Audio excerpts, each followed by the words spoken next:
Mari saudara kita buka firman Tuhan di dalam Ibrani pasal yang ke-12 ayat yang pertama. Nasihat supaya bertekun di dalam iman. Karena kita mempunyai banyak saksi, bagaikan awan yang mengelilingi kita.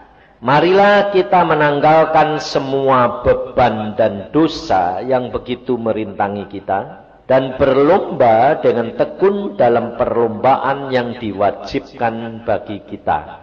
Marilah kita melakukannya dengan mata yang tertuju kepada Yesus, yang memimpin kita dalam iman dan yang membawa iman kita kepada kesempurnaan, yang dengan mengabaikan kehinaan, tekun memikul salib ganti sukacita yang disediakan bagi Dia yang sekarang duduk di sebelah kanan tahta Allah.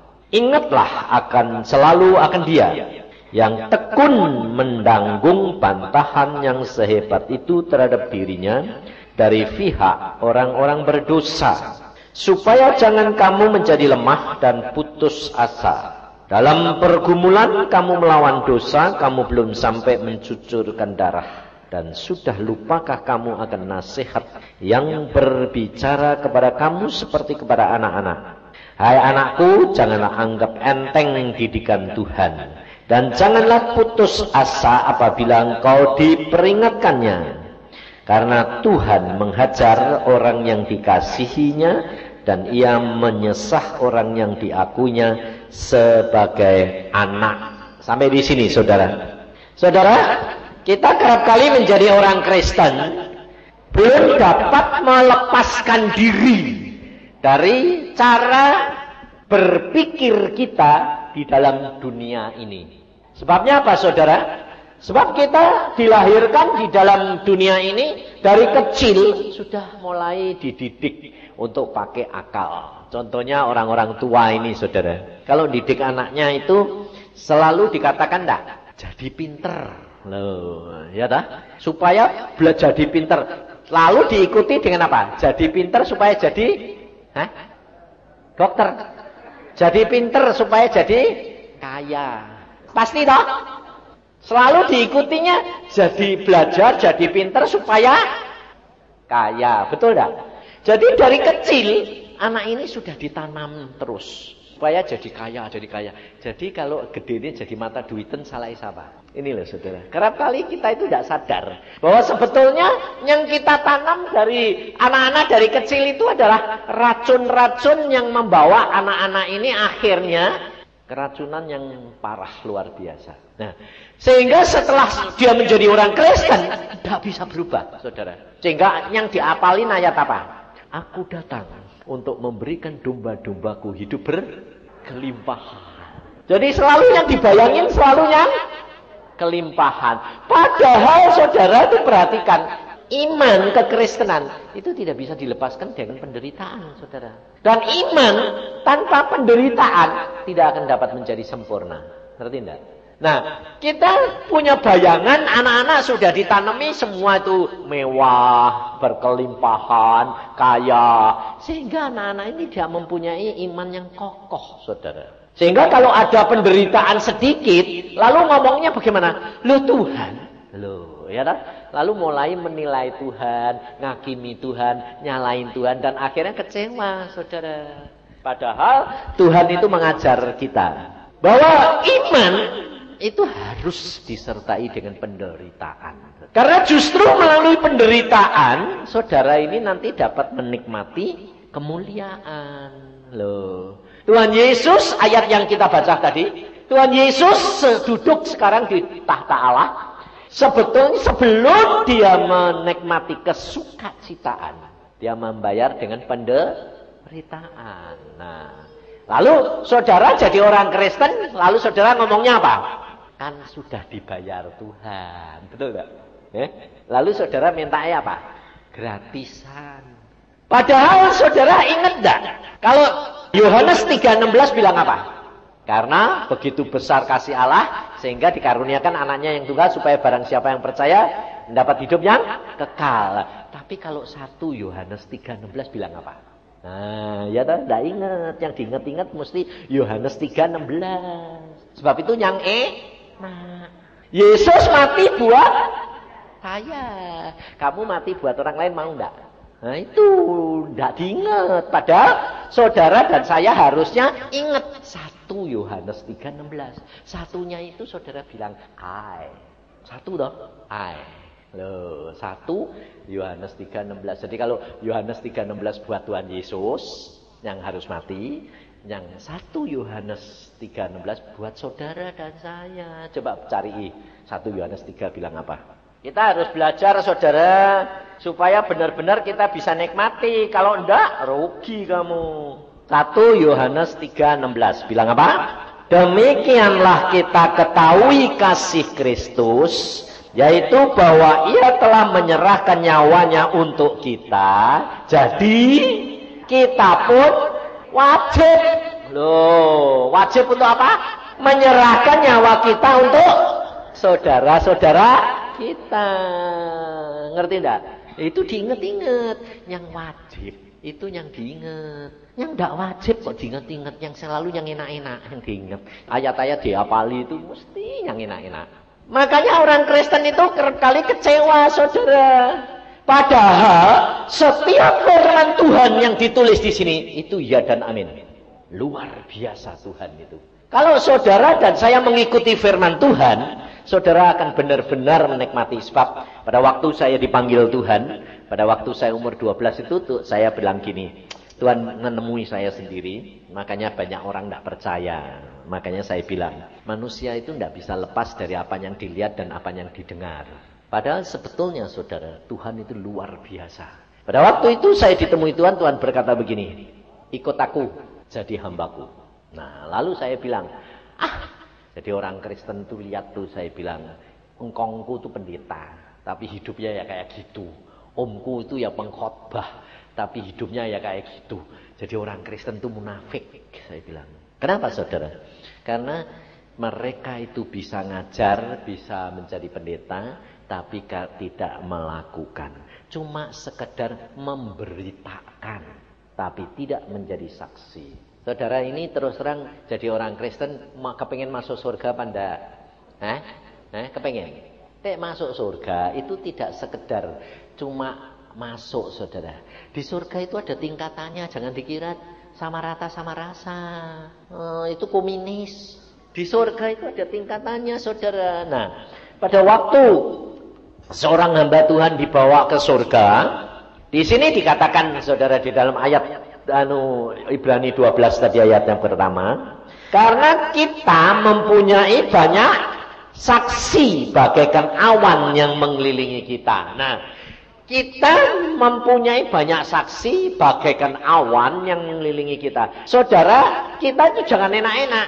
Hamba-hamba Tuhan, anak-anak hamba Tuhan, anak-anak Tuhan yang dicintai Tuhan di sana di surga itu, kerap kali dikasih izin sama Tuhan, disuruh melihat.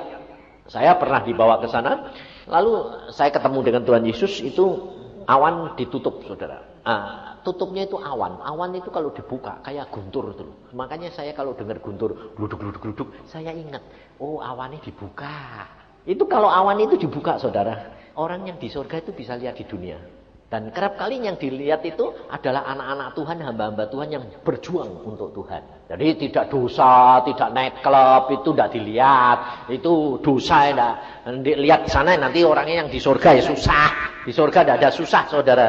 Nah, jadi seperti saudara, orang-orang yang sudah di sana itu lihat. Kadang-kadang itu gregeten lihat saudara dan saya. Tahu gregeten toh ya? Wong Jawa masa ora arti.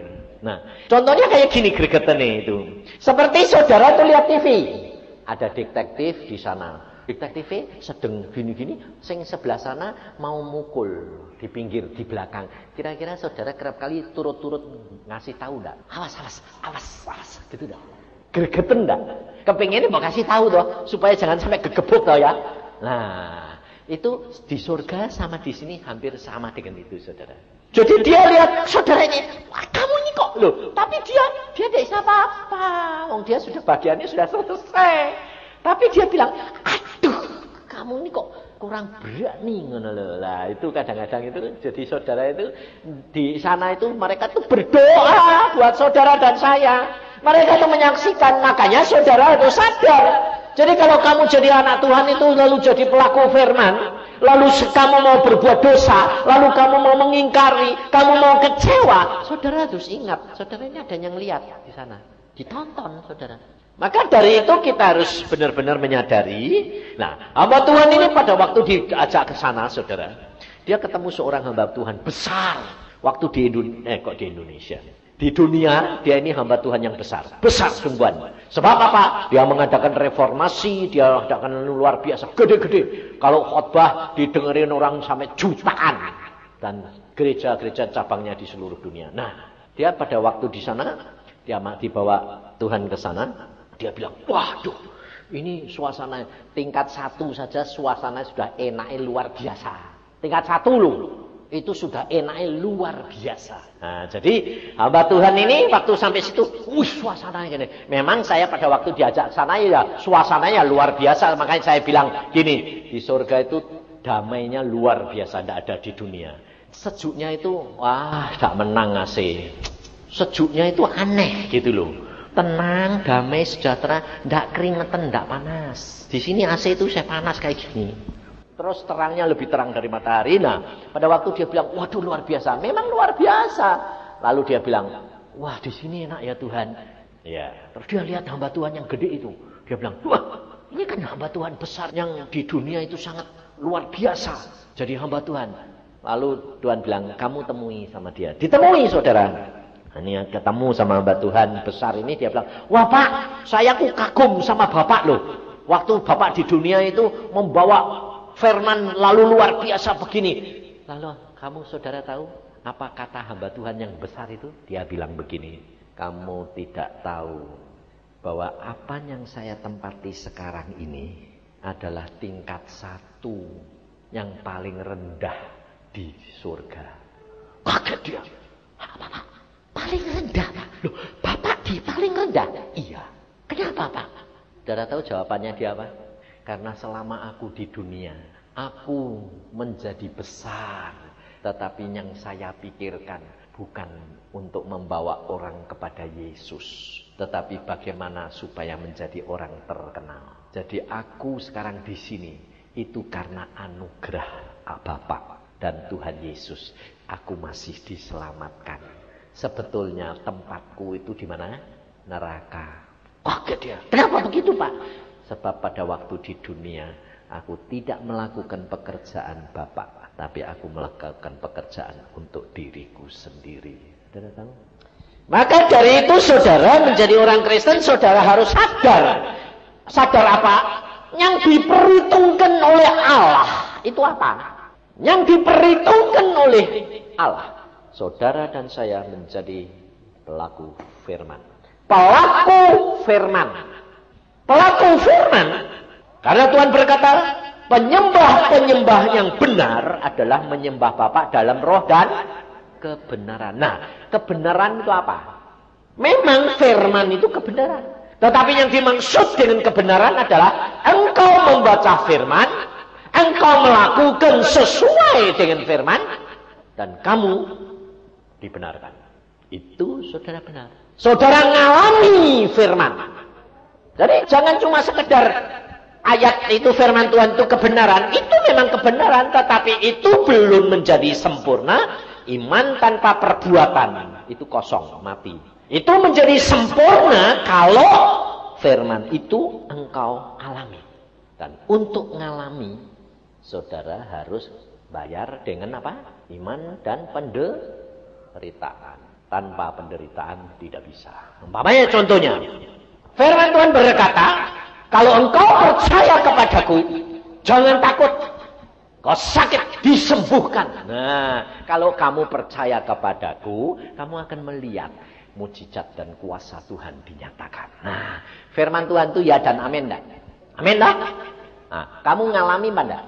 Nah, itu masalahnya. Lalu kamu ngalaminya apa? Sakit. Nah, sakit, ngalami sakitnya, lalu kamu percaya, lalu kamu mengalami kesembuhan karena kuasa, dokter sudah tidak bisa apa-apa, kamu mengalami mujizat. Nah, itu firman kebenaran menjadi kenyataan. Mengalami penderitaan dulu enggak? Untuk mengalami firman. Tapi penderitaannya mau enggak? Ayo, enggak mau. Ya enggak ngalami. Maka dari itu saudara itu kerap kali kita tidak sadar bahwa Tuhan itu penolong. Tuhan itu selalu ada jalan. Nah, kamu ngalami bangkrut. Ya toh? Setelah bangkrut ada jalan keluar, kaya lagi loh. Bangkrut dulu enggak? Apa maksudnya gini, Tuhan itu selalu ada jalan. Jadi dari miskin kaya terus sampai mati gitu. Kok enak. Sebab tanpa penderitaan saudara tidak akan mengasihi Yesus. Saudara percaya? Hanya melalui penderitaan saudara dapat merasakan penderitaan Yesus sehingga saudara dan saya dapat menghargai Yesus. Tanpa itu tidak. Nah, hamba Tuhan ini pada waktu ketemu dengan hamba Tuhan besar, dia bilang, loh Bapak di sini. Iya, dia tidak bisa ngerti. Kenapa? Di tingkat 1. Tapi tingkat 1 sudah lumayan loh Pak. Ya, lumayan. Enak sekali. Sudah mengucap syukur. Bisa masuk sini. Nah, lalu Tuhan Yesus berkata, kamu pernah lihat orang itu di tingkat yang tinggi, saudara. Dilayani malaikat-malaikat di dekat tahta. Dia lihat, oh, loh, itu kan pengemis Tuhan. Pengemis, saudara. Loh, itu kan pengemis yang pernah di dunia. Iya, Tuhan bilang, kamu pernah ngejek dia toh? Nah, lalu saudara, ini hamba Tuhan ini penasaran. Lah wong pengemis kok malah duduknya di sana? Lah sing hamba Tuhan besar kok duduknya malah di tingkat 1? Lalu dia penasaran, dia tanya begini, Tuhan, pengemis itu dapat jiwa berapa ya? Kok bisa duduk di sana? Nah, sebab saudara jadi jemaat biasanya kan dipush sama pendeta nih toh. Untuk supaya dapat mahkota, supaya dapat kedudukan di surga, carilah jiwa. Betul lah? Nah, sebetulnya pendetanya kalau ngomong gitu itu sebetulnya buat siapa sih? Buat pendetanya apa buat Yesus? Buat pendetanya supaya gerejanya penuh. Jadi saudara kerja buat siapa? Pendeta. Tapi jangan halu ini nanti dipakai dibalik loh ya. Pak Yusak ngomong gitu nanti pendetanya ngamuk mbak aku loh ya. Jangan. Cuma saya ini membawa saudara begini. Pengertian yang sungguh, penilaian Tuhan itu bagaimana? Loh, mencari jiwa itu perlu. Karena Tuhan berkata, jadilah saksi atau memberita. Dua-dua. Beritakan Injil. Loh, jadi pemberita juga tapi jadi saksi. Lah kamu mau jadi pemberita atau jadi saksi? Ya terserah kamu. Kalau jadi pemberita itu tidak usah ngalami. Kalau jadi saksi, ini mau yang mana? Istri saya bilang dua-dua aja. Memang harus dua-dua saudara. Sebabnya apa? Sebab kalau saudara itu memberitakan, itu kadang-kadang tidak ngalami. Jadi boleh. Kalau saya beda. Tuhan berkata kepada saya pada waktu itu, kamu jadilah hambaku. Saya bilang, Tuhan, aku tidak mau khotbah kalau aku tidak ngalami. Baik, Tuhan bilang, kamu jadi saksi. Jadi, saya selalu jadi saksi. Nah, kalau saya sudah ngalami, baru saya mau khotbahkan. Nah, pada waktu itu, hamba Tuhan ini tanya, pengemis itu dapat jiwa berapa Tuhan? Kok dia bisa ditahta? Tuhan bilang apa? 1. 1, saudara.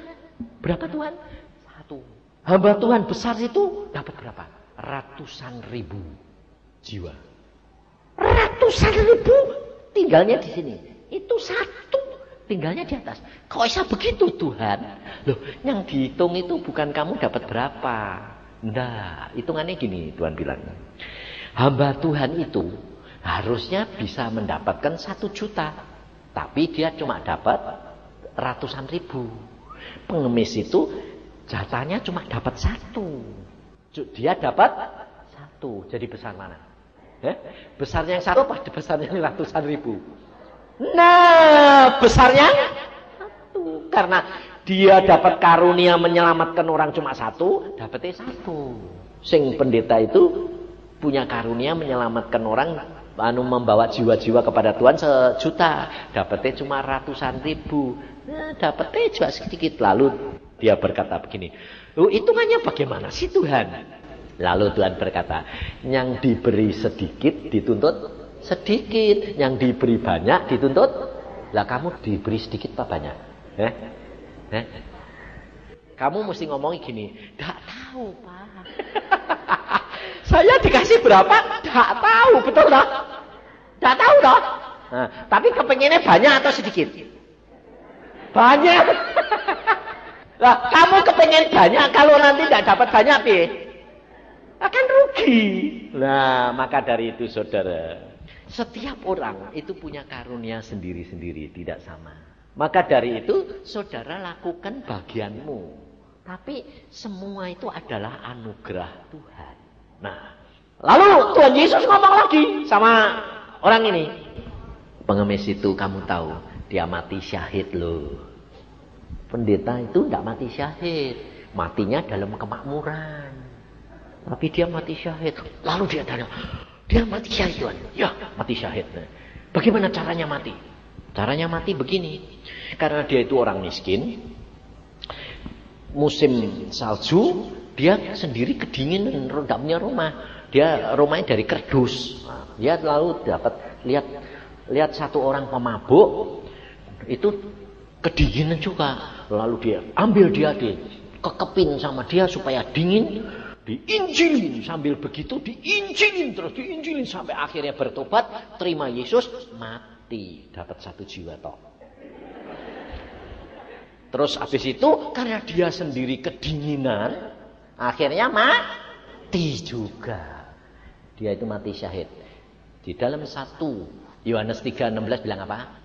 Wajib dia mati untuk saudaranya. Loh, mati syahid enggak? Loh, yang dihitung gitu Tuhan. Saya kira mati syahid itu mempertahankan nama Yesus lalu dipenggal kepalanya. Loh, itu kan pikiranmu. Ngerti saudara? Jadi saudara itu harus belajar firman. Saudara harus tahu yang penting kan hitungan Tuhan toh. Atau hitunganmu? Hitungannya Tuhan. Makanya itu saudara, kita harus benar-benar menyadari. Yang Tuhan hitung, nanti saudara masuk surga itu, saudara ditanya apa? Sudahkah kamu banyak punya dapat jiwa banyak? Enggak. Berbuah.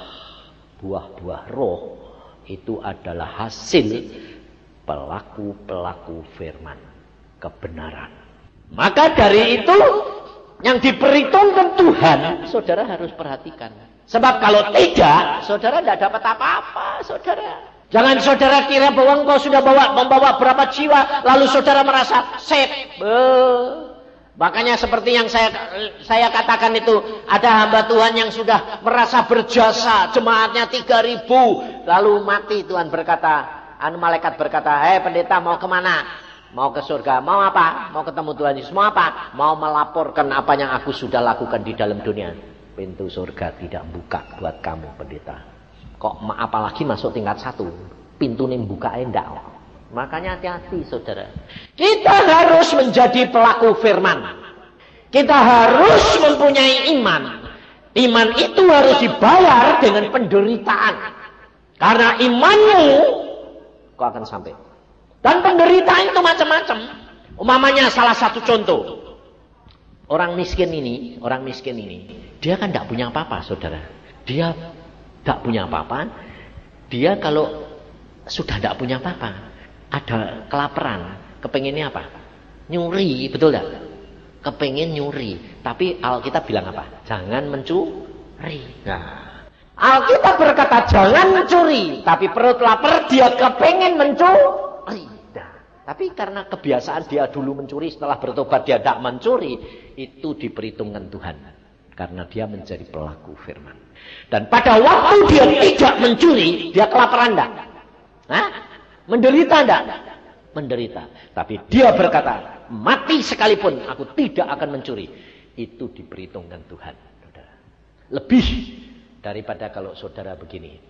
Kamu punya banyak, lalu Tuhan berkata, berilah, lalu kamu beri. Kamu punya 1 juta, Tuhan bilang, berilah, beri. Diberi berapa? 900. Itu harganya di hadapan Tuhan.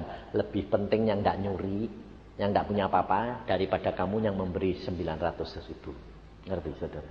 Itu cara penilaian Tuhan. Maka dari itu kita harus benar-benar belajar. Yang disukai Tuhan itu yang mana? Jangan yang pengertian saudara. Firman Tuhan, pengertian Tuhan itu jauh daripada pengertian kita. Kita kerap kali tidak bisa mengerti. Cara berpikir kita dan cara berpikirnya Tuhan itu seperti bumi dan langit. Tidak bisa jangkau. Umpamanya contohnya saja, hitungan waktu. Pada waktu saya tidur, saya belum disuruh ke luar negeri. Pada waktu itu saya dicablek loh, tidur loh, dicablek. Tuhan tuh suka gurau kadang-kadang. Dan sekarang itu Tuhan tuh suka ketawa, suka guyonan. Wong saya tidur itu dicablek, plek gitu lah. Saya pikir istri saya bilang, nyablek. Tapi loh kok tidak ada orang?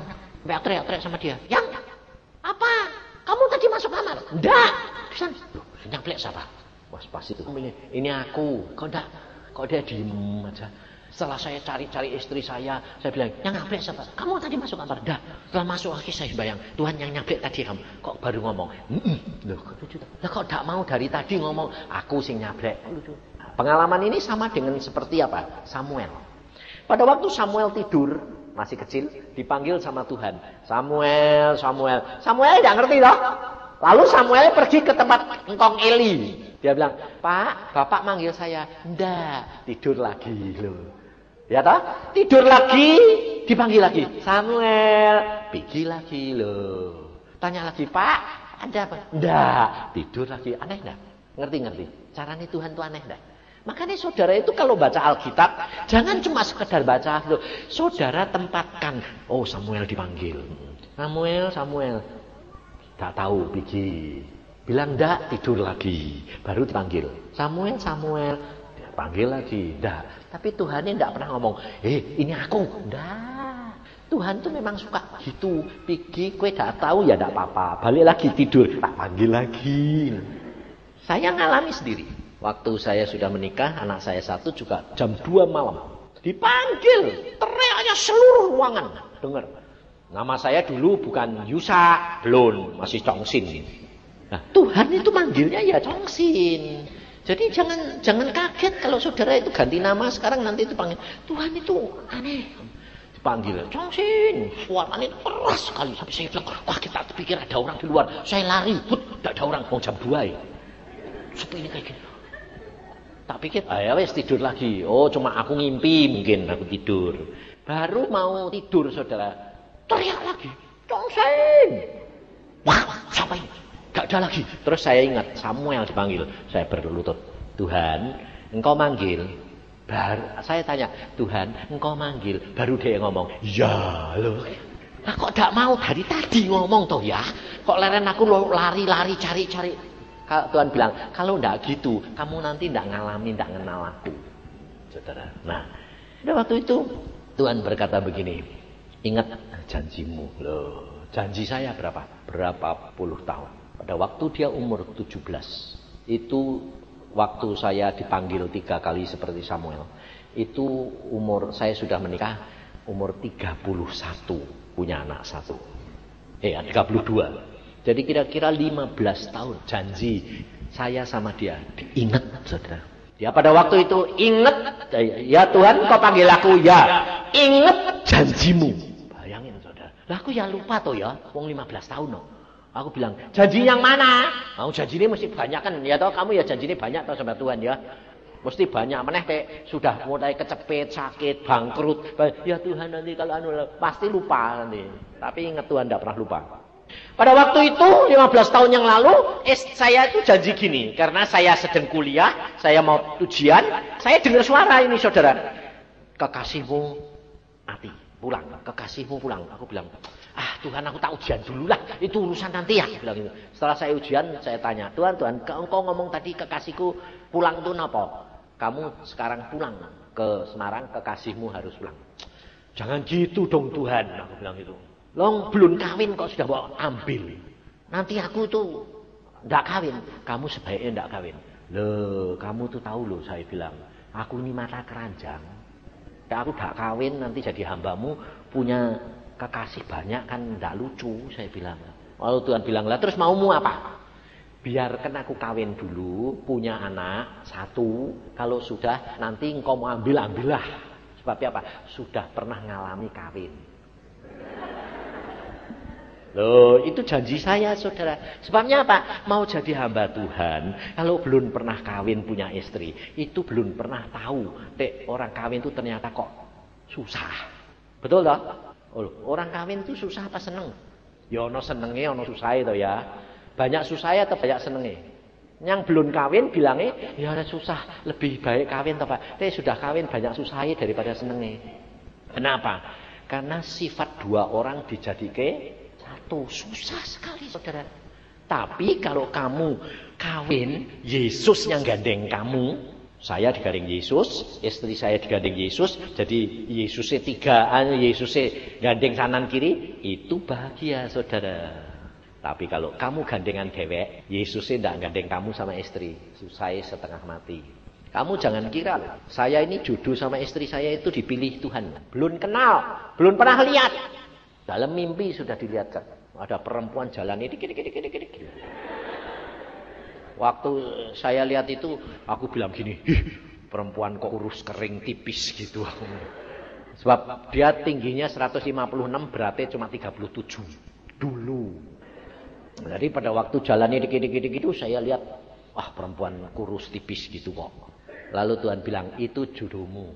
Tuhan aku kepengen yang gitar. Itu jodohmu. Itu belum kenal loh saudara. Belum pernah ketemu. 2 tahun kemudian baru saya ketemu dia.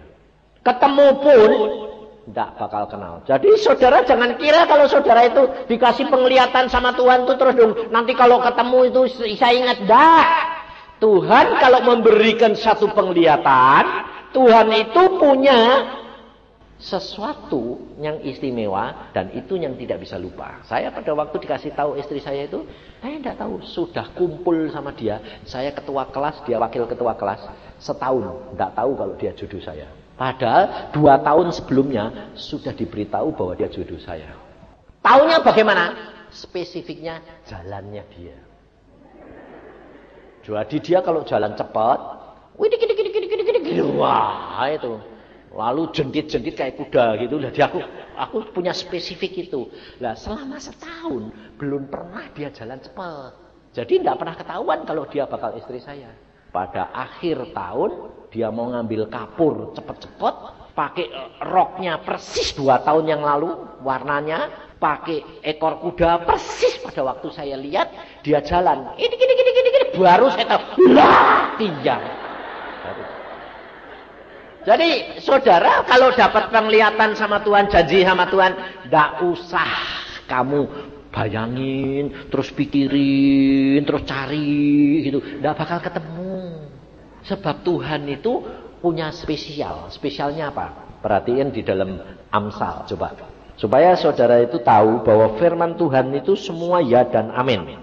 Amsal 25 ayat 2. Silakan baca, ayo. Kemuliaan Allah ialah merahasiakan sesuatu, tetapi kemuliaan raja-raja ialah menyelidiki sesuatu. Jadi kemuliaan Tuhan itu merahasiakan, jadi nyimpen enggak. Jadi percuma kalau saudara cari-cari, lalu saudara dapat nubuatan, lalu saudara reka-reka, tafsir-tafsir, bucai. Sebabnya Alkitab sudah berkata Allah itu merahasiakan sesuatu, itu kemuliaan dia. Nah, kapan jadinya? Pada waktunya yang Tuhan sudah tetapkan. Bagian saudara dan saya hanya apa? Percaya. Kalau Allah sudah memberikan janjinya, pasti digenapi. Nah, pada waktu itu juga 15 tahun itu Tuhan berkata, ingat janjimu kepadaku. Janji apa? Aku bilang, pada waktu kekasihmu mau mati. Oh ya, kamu janji apa? Aku memang berjanji, biarkan aku kawin supaya punya anak satu, kalau sudah itu boleh pilih. Loh, anakku atau istriku yang kamu bawa pulang. Nah, saudara, Tuhan selalu genepi. Maka dari itu saudara, hiduplah dengan Tuhan.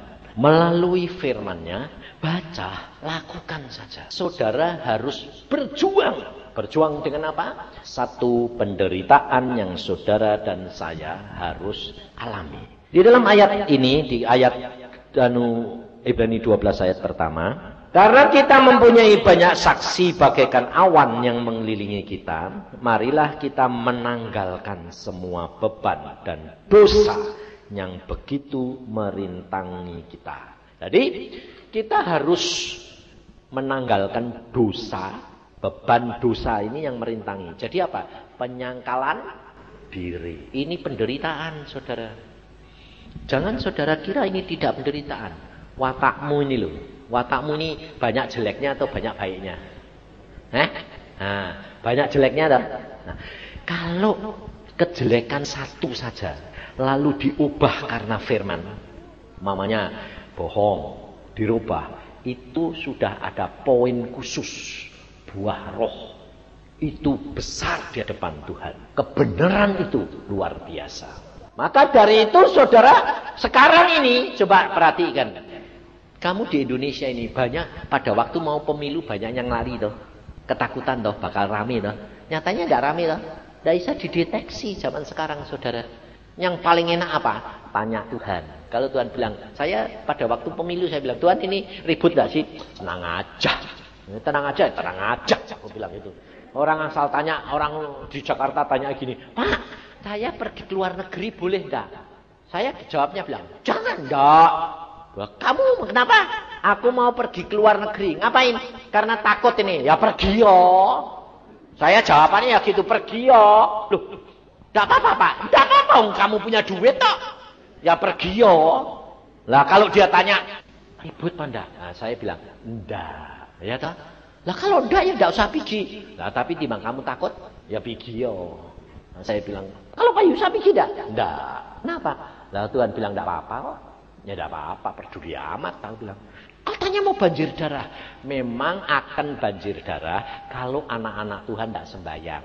Tapi anak-anak Tuhan sing pada ketakutan jadi sembahyangnya tenanan ya hilang.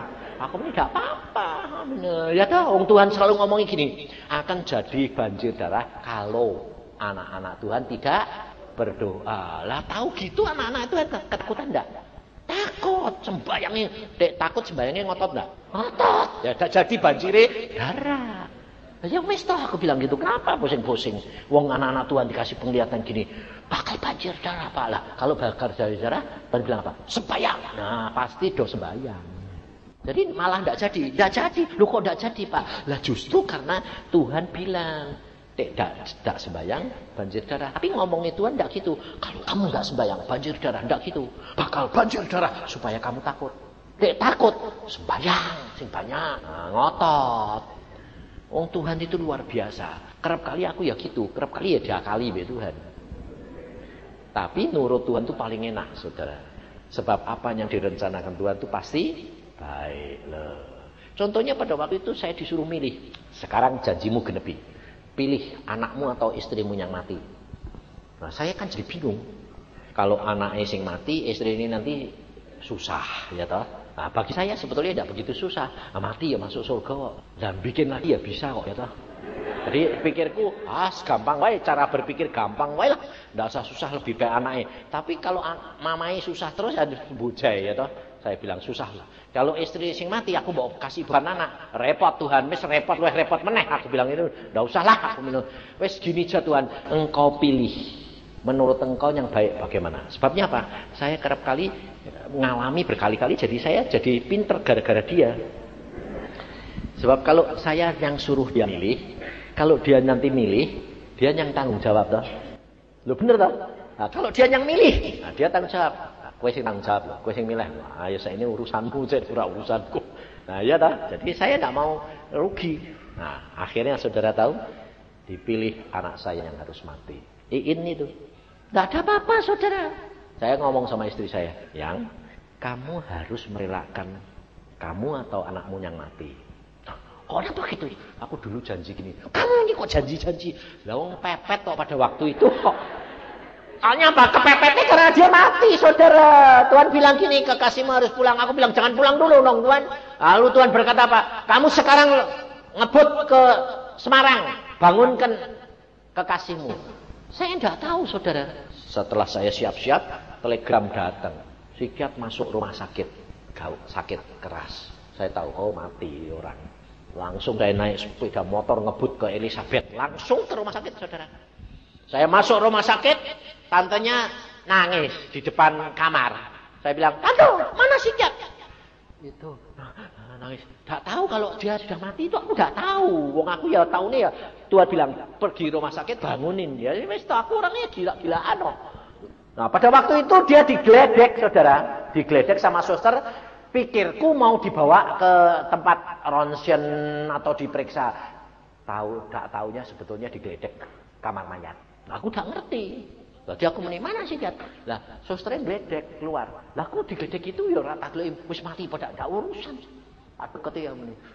Sebentar lah. Tak cablek langsung. Kiat, bangun, ngapain kowe tidur wae terus? Tak pikir gitu. Berarti harus mati. Dia buka mata gini. Lho kowe kok teko susternya jadi kebingungan karena lho kok urip. Oh meh digeledek lu ngene kamar mayat kok. Lho kok urip. Aku bilang, "Lho ada apa?" Loh ada apa? Kok hidup? Loh tadi mati ya aku bilang. Tadi sudah mati. Oh sudah mati toh. Loh untung aku gak ngerti. Dek mati kan aku rawani toh. Waduh mulu ya Raisa toh ya. Oh imannya ndak sampai saudara. Coba mati terus. Tolong nama Yesus bangkit kan rawani. Wong imannya rakan. Justru aku ndak tahu kalau dia sudah mati. Aku berani pikirku tidur. Jadi imanku kuat. Ceblek itu. Kat bangun. Dia melek, "Lho kok datang tidur terus." "Lho aku tadi sudah mati kok." "Lho kowe mati." Untung aku ngerti. Adek ngerti aku cuma nangis tok to ya ora bakal iso dalem nama Yesus bangkit. Ora bisa, mana bisa. Saudara tahu? Nyatanya iman harus dibayar dengan penderitaan baru menjadi sempurna. Saudara tahu? Maka dari itu alami saudara. Hidup kekristenan kalau saudara tidak ngalami sendiri. Saudara tidak akan percaya. Karena banyak orang berkata, "Wah Yusa itu apa?" Ngobrol, ngayal. Saya sendiri kalau melihat hidup saya saudara. Saya cerita sama anak-anak. Anak-anak bilang apa? "Papa, hidup papa itu kok kayak dongeng ya." Tidak mungkin Pak. Ya aku papa sewek ya. Aneh. Jadi kalau orang lain bilang mustahil, papa ada saya tersinggung kenapa? Loh sing ngalami dhewe ya, bingung kok apalagi orang lain sing lihat. Lebih bingung aku bilang gitu. Tapi yang penting kan kita nikmati bahwa Alkitab itu ya dan luar biasa saudara. Yesus berkata, "Jikalau engkau percaya kepadaku, biarpun kamu mati, kamu hidup." Itu dibuktikan bahwa iman tanpa penderitaan tidak ada artinya. Iman engkau harus dibayar dengan penderitaan. Harus. Karena penyangkalan diri itu penderitaan. Menyangkal diri itu penderitaan. Mengalahkan sifat perangai kita itu yang Tuhan mau. Karena itu buah-buah roh yang dihitung oleh Tuhan. Saudara tidak akan ditanya nanti masuk surga, "Karuniamu apa?" Enggak. "Berapa jiwa kamu dapat?" Enggak. Yang ditanya Tuhan, "Kamu sudah menjadi pelaku firman atau tidak? Kamu sudah berbuah atau tidak?" Itu yang ditanya. Maka dari itu saudara, engkau tidak akan dapat kekuatan. Engkau tidak akan dapat kemampuan tanpa Roh Al-Kudus. Kenapa Yesus pada waktu dia di dalam dunia dia selalu berkata, "Aku anak manusia." Dia tidak mengatakan aku anak Allah. Karena dia mau menjadi manusia, menjadi contoh buat saudara dan saya. Belajar dari Yesus. Apa yang dia lakukan, engkau lakukan. Maka engkau akan menjadi manusia yang berkenan di hatinya Allah. Saya di Jakarta selama setengah tahun. Tuhan berkata, adakan seminar. Tiap bulan 2 hari, Senin Selasa. Minggu pertama. Kenapa Tuhan? Hanya setengah tahun. Setelah itu selesai. Saudara tahu? 3,5 tahun saya suruh diam di rumah. Suruh berdoa 5-6 jam. Setelah itu keluar 2 tahun. Nanti sampai bulan Juni ini 2 tahun habis. Tuhan berkata, stop. Tugasmu sudah selesai. Bayangin saudara. Enak hidup dengan dia. Tugasmu sudah selesai. Ya sudah. Jadi dari Surabaya ini selesai. Sudah saya tidak akan keluar lagi saudara. Selesai tugas saya. Kemana? Tidak tahu. Oh nanti tanggal 28 Juni ada dipanggil ke Brisbane aja. Dia bilang, Pak, ke Brisbane Pak, pimpin retreat di sini 3 hari. Pas sebetulnya toh. 28, 29, 30 kan pas. Juni masih klop. Saya doa, Tuhan boleh ke Brisbane. Tuhan bilang, tugasmu dari Surabaya selesai. Oh, ya sudah. Saya tolak. Maaf Pak, tidak jadi ke Brisbane. Kenapa?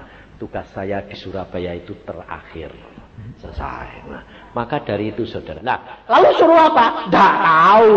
Jangan nanti ngomong gini loh. Wah, hari ini Pak Yusak mesti mati. Siapa yang ngomong bakal mati. Tugasku selesai. Nah, apa? Ya tidak tahu. Suruh apa lagi? Tidak tahu. Nanti berdoa puasa, tanya Tuhan. Tuhan maunya apa? Kalau Tuhan bilang, sudah selesai, pulang aja. Pulang. Kalau Tuhan bilang, selesai, pergi lagi. Pergi di mana? Nurut aja, enak saudara, benar, dijamin sama dia dalam segala-galanya. Maka dari itu di Jakarta itu beda-beda saudara. 6 bulan itu tidak pernah sama, aneh-aneh. Lalu Tuhan berkata, hari ini adakan perjamuan. Wah, perjamuan. Bulan yang depan Tuhan bilang ada urapan, ada urapan. Yang datang itu saudara, ada tempat gini tidak ada, sampai kayak semut berjubel, tidak muat. Tidak ada orang jalan dari sana. Tapi saya bilang, aneh-aneh sih Tuhan. Ya biarin. Mereka mau. Nah, demikian juga sekarang ini. Saya tidak tahu saudara. Kalau Lida bilang, Pak ada apa? Tidak tahu. Di sini masih 2 hari ya. Ini hari sama besok ya. Besok suruh apa? Tidak tahu. Saya cuma tinggal sembahyang. Tanya istri saya. Seharian saya datang jam 8, setengah 9 sembahyang. Terus, Tuhan kau mau ngomong apa? Hari ini apa? Tuhan bilang, hari ini tidak ada apa-apa, firman saja. Ya sudah. Tapi besok ada apa? Tidak tahu. Kalau besok Tuhan bilang, besok ada urapan. Ya diurapi. Kalau besok ada perjamuan. Ya ada perjamuan. Tapi tidak tahu kalau belum dikasih tahu. Wong, saya ini apa? Tanamkan. Perhatikan. Saudara kalau mau hidup dengan Tuhan, saudara harus tanamkan. Lukas 17 ayat 10. Untuk supaya saudara dan saya berhasil di dalam pengikutanmu akan Tuhan. Lukas 17 ayat 10. Perhatikan dan ini selalu saudara harus katakan dalam hidup saudara. Demikian jugalah kamu. Apabila kamu telah melakukan segala sesuatu yang ditugaskan kepadamu, hendaklah kamu berkata, kami adalah hamba-hamba yang tidak berguna. Kami hanya melakukan apa yang kami harus lakukan. Saudara, ini harus diomongkan tiap hari. Supaya apa? Supaya saudara dan saya tidak mencuri kemuliaan Tuhan. Karena kejatuhan daripada hamba-hamba Tuhan. Kenapa dia tidak dapat menduduki tempat di surga yang tinggi? Adalah mencuri kemuliaan Tuhan. Maka dari itu kamu mesti katakan terus, aku adalah hamba-hamba yang tidak ada gunanya. Aku hanya melakukan apa yang Tuhan, yang wajib aku lakukan, yang harus aku lakukan. Setelah itu urusannya Tuhan.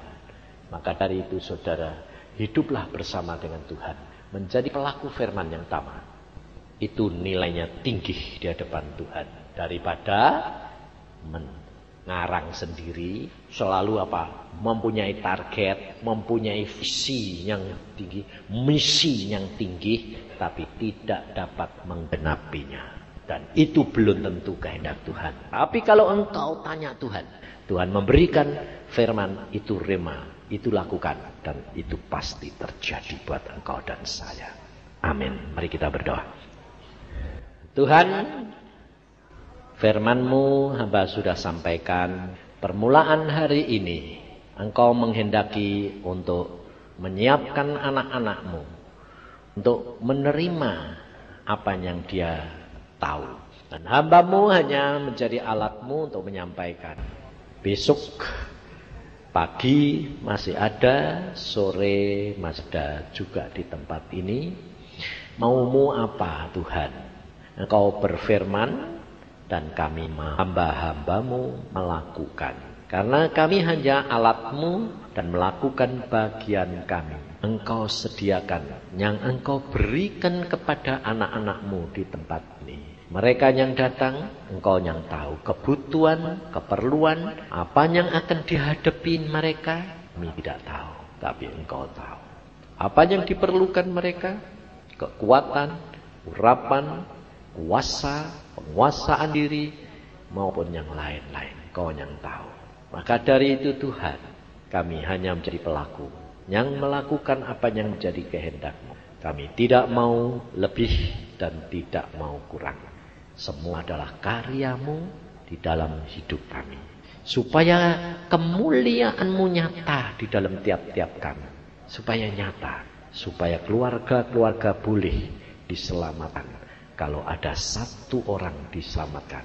Menjadi berkat, menjadi pendoa, menjadi orang yang berani mati martir untuk keluarganya dan orang lain. Karena semuanya ini anugerah-Mu. Maka dari itu Tuhan, siapkan diri anak-anak-Mu untuk menerima apa yang menjadi bagian mereka. Supaya kemuliaan Tuhan boleh nyata di dalam hidup mereka. Terima kasih Bapak. Kami mengucap syukur karena kasih sayang dan setia-Mu. Dalam nama Tuhan Yesus kami serahkan semua perkara ini. Haleluya.